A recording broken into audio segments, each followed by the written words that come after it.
இந்தியாவிலே எந்த மாநிலத்தில் இருக்க ஒரு சட்டம் தமிழ்நாட்டில் இருக்குது.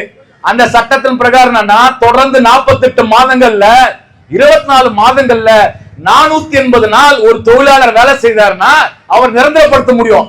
கண்டினியூஸா ஒரு 24 மாசத்துல 480 நாள் வேலை செஞ்சா இந்த தொழிலாளர் என்ன கேக்குறாங்க, நாங்க வேலை செஞ்சிட்டோம் பர்மனன்ட் வேணும்னு சொல்லிட்டு தொழில் தீர்ப்பாயத்துல வழக்கு இருக்குது. தொழில் தீர்ப்பாயத்துல வழக்கு இருக்கும் போது கார்பரேஷன் எப்படி தனியா இருக்குது?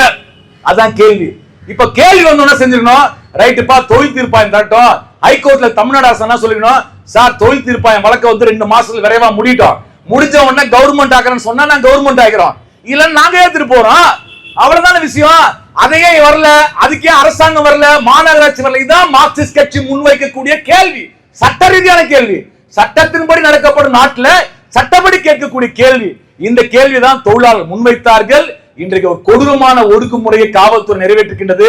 அராஜகமா அதிமுக ஆட்சியில தான் காவல்துறை நடந்து கொண்டது. நாம பார்க்காத பிரச்சனையா அதிமுக ஆட்சியில திமுக நண்பர்கள் நாம எல்லாரும் சேர்ந்தான அதிமுக அராஜகத்தை எடுத்து போராடினோம். ஜனநாயகம் வேண்டும் என்று அதிமுக அத்தனை விதமான செயல்கள் எடுத்து போராடினோம். அப்படி வந்த ஒரு ஜனநாயக அரசு அதே பாதையை முன்னெடுத்தால் எப்படி சரியாக இருக்கு என்பதுதான் மார்க்சிஸ்ட் கம்யூனிஸ்ட் கட்சி முன்னெடுக்கக்கூடிய கேள்வி. பாதிக்கப்பட்டவருக்கு நல்ல உரிய சிகிச்சை கொடுக்கணும். மனிதர்களா கருதுங்க. டிக்னிட்டி ஆஃப் லைஃப் எல்லாருமே கண்ணியமா நடத்த வேண்டும்.